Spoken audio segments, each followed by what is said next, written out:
Hey there guys, this is Michael from Capsule Computers, also known as Spike, and I'm here with Geoff and Matt from Roosterteeth. Woo! Hey, what's up? Yeah, and we're here at Armageddon 2011 in Sydney, Australia right now. Yep. And we just managed to get the guys in for a very small interview, and just see how that goes. Yeah. Right, so just to start off, how have you guys been enjoying Australia so far? It's been awesome.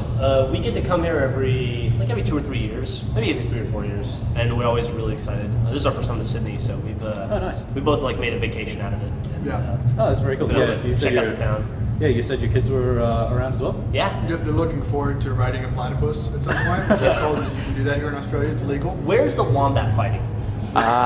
Don't worry. We'll take you there. It's their secret, cockfighting sort of locations. Like back like the Roosterteeth sort of thing. So. Precisely. As with the platypus riding, go down to Darling Harbour in the city. There's a place called Wildlife World there. They'll probably show you. Oh, really? Oh, okay. Exactly. Yeah, they'll probably show you how to do that. Now, I know a lot of much of you you're following are internet fans who are very close followers of your series.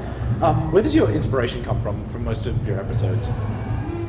I'd say a lot of it is just personal relations of, like us, as a group, things that we kind of rag on each other, different, inside jokes and stuff that we think, this would be funny, other people would want to know about this. Yep. That and, we've been doing it so long, we kind of just have a feeling for that. We've been working together for 12 years now. Maybe not necessarily on Roosterteeth, but we've all known each other and been working together for about 12 years and other stuff. And so we all kind of hate each other. So any opportunity we can use to turn that into comedy, That's good. Well, on that note, I did have a question here for which staff member do you guys think acts most like their RedvsBlue counterpart? Joel, for sure? Absolutely, yeah. If you go back and watch early episodes of RedvsBlue, the Caboose character wasn't that dumb. He was just kind of obnoxious. Yeah. That stupid thing is definitely Joel's influence. Yeah. Yeah. That's a case of the guy bleeding into the character. Oh wow. All right. Well, who in sort of along that line of inspiration as well, who would you guys consider to be your idols? Joel, definitely. Idols. I don't know in terms of video games or movies or video just games, whatever. movies, whatever, and also Harriet Tubman. I'm just gonna go with that. I think that works. And the guy on your dollar bill that's named Banjo. Banjo, yeah. Banjo Patterson. You gotta have enormous cojones to call yourself Banjo and then end up in a fedora on money. Yeah. So that guy wins everything, in my opinion. Paddington Banjo, or whatever, is that his name? Paddington Bear the Banjo. Paddington Bear the Banjo is the ruler of all the universe and outlying areas. His difference is he's not from deepest Brazil or Peru, where he was from. I think. Well then he's conqueror of many lands. We love Peruvian food. We do. Mario's Peruvian in LA. If you're ever in Los Angeles, I highly recommend it. All right, nice. Okay. I'm pretty certain that a lot of people can think it's safe to say that you guys are considered, along the lines of internet celebrities. A bit like Gabe and Tycho from Penny Arcade. Mm-hmm. How do you guys? We're much bigger than them. Oh yeah, for sure. I don't know if you. I say kind of like you guys are much Physically bigger than them. They're small dudes. No, whenever we're around Gabe and Tycho, it's always hey, Gabe and Tycho, remember us? And they're like, no, we don't remember you. Yeah. Do you guys want an autograph? Because we're busy. Well, how do you guys respond to that sort of popularity, to the amount of people that would actually recognize you by face? Or by voice, at very least? Usually it's really, really, really awesome. It is always really cool. I think Gus gets recognized the most because he's the weirdest looking. Yeah. So he probably has the most experience with it. But, it's really nice. It's flattering, to be able to come literally halfway around the world from where we live, to Australia, and have people come out and be interested and want to, talk to us and are interested in what we do and stuff like that. It's great. We couldn't ask for anything more. It's very humbling. Yeah, for sure. It's good. Just a couple of more personal questions. This one's directed at you, Matt. Do you have a particular favorite moment at a particular Sarge moment in particular series? Particular favorite Sarge moment. When we did this thing called Sargisms, which was it was kind of like a DVD extra. And there were a lot of classic Sarge lines just from that one thing. Yeah. It was just like a full day of ad-libbing, where, and it was like me and Bernie and Geoff and some of the guys, we were all just coming up with ridiculously stupid things to say. I remember the best part about that day. Was we used to constantly try to get Sarge to swear, and Matt wouldn't do it because he didn't think Sarge swore. That's right. So it was like us trying to come up with like ways to get Sarge to swear without swearing. Yeah. And these nuts thing killed us all. Yeah. It was like the funniest thing, probably the funniest thing to this day. Yeah. Well, I have noticed that throughout the series, especially between seasons 1 and 3, Sarge's voice changed quite a lot. It did. I feel like I refined it over the course of the first 3 seasons, and by season 3, I kind of knew what I was doing. When it first started, Barney wanted me to do an impression of Arlie Ermy, who's a great character actor who was actually in the military, and he's played a lot of military roles. He was the drill sergeant in Full Metal Jacket. Exactly. Right. Oh, right. So Bernie wanted me to do kind of an impersonation/impression of him.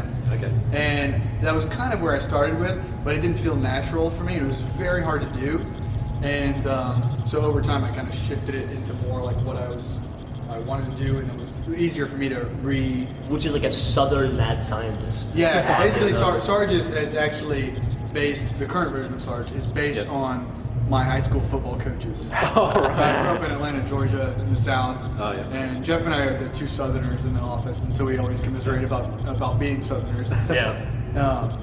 But yeah, that's basically where it comes from. Okay. For you, Geoff, do you have a particular favorite Griff moment from the series?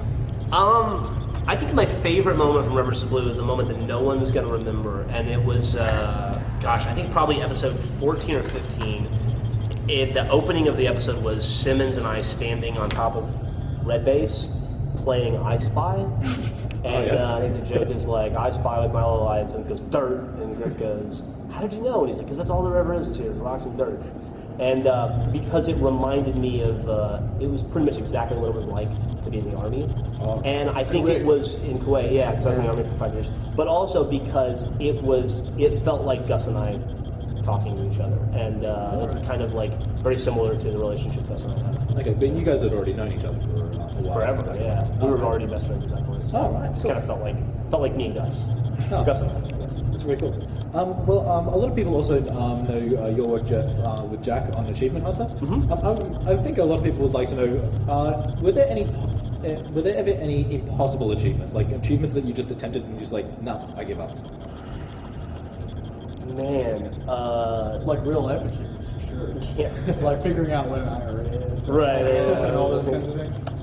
No one knows what escrow is. Successfully navigating life insurance. That's right. Not so far. We've had some miserable moments, and I'm sure that'll come up. I mean, there's achievements that I just won't ever get and I won't ever attempt, like getting 100,000 kills in Gears of War 2. That's just, it's just torture. And I love the game, but so I would never try to make a video on that. And then also, what would be the point?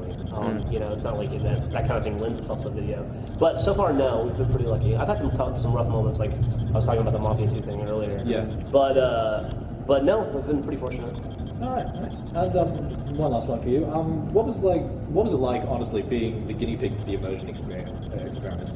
I know most of it was typically. It was great for us. I'm sure it was. I know most of it was typically scripted a lot of the time, but not really. It wasn't really scripted. It was. Immersion. No, immersion was like. We had to script out a certain part of it just to know what we were doing. Oh, right.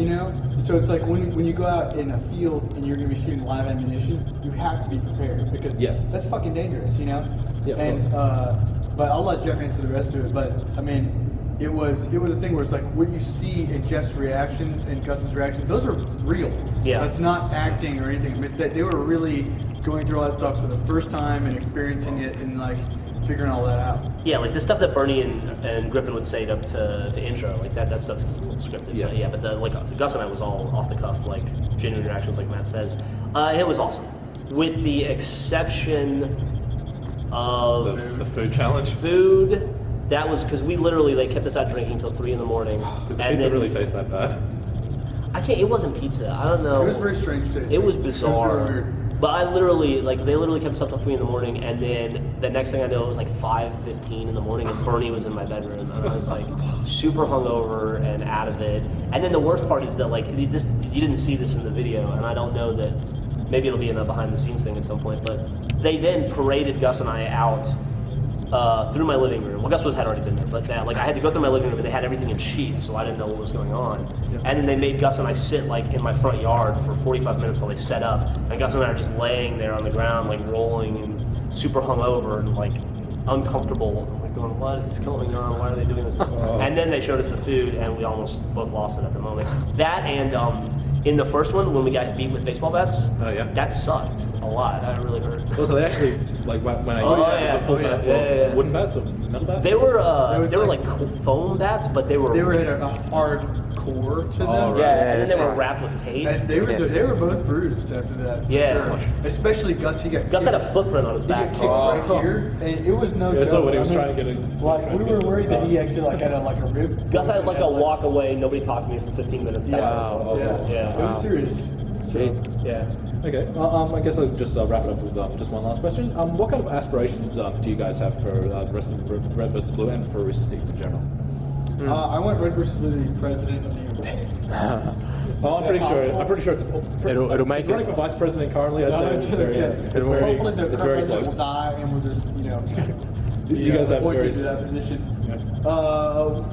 I think with us, RedvsBlue is so far exceeded our expectations and all rational expectations that for us it's just the fact that we get to keep doing it every day and keep going to different places, like Sydney, Australia, which is so cool. Could you ever imagine that? No. Yeah, no, it's crazy. No, never. It's absolutely crazy. If we had looked at the first episode and said, "Hey guys, guess what? This is going to allow us to go see Sydney and Melbourne, a bunch of cool places." Edinburgh or Germany or all these places. The Netherlands, and it's it would have been no, never. Come on. But it's that is a cool thing we get to do.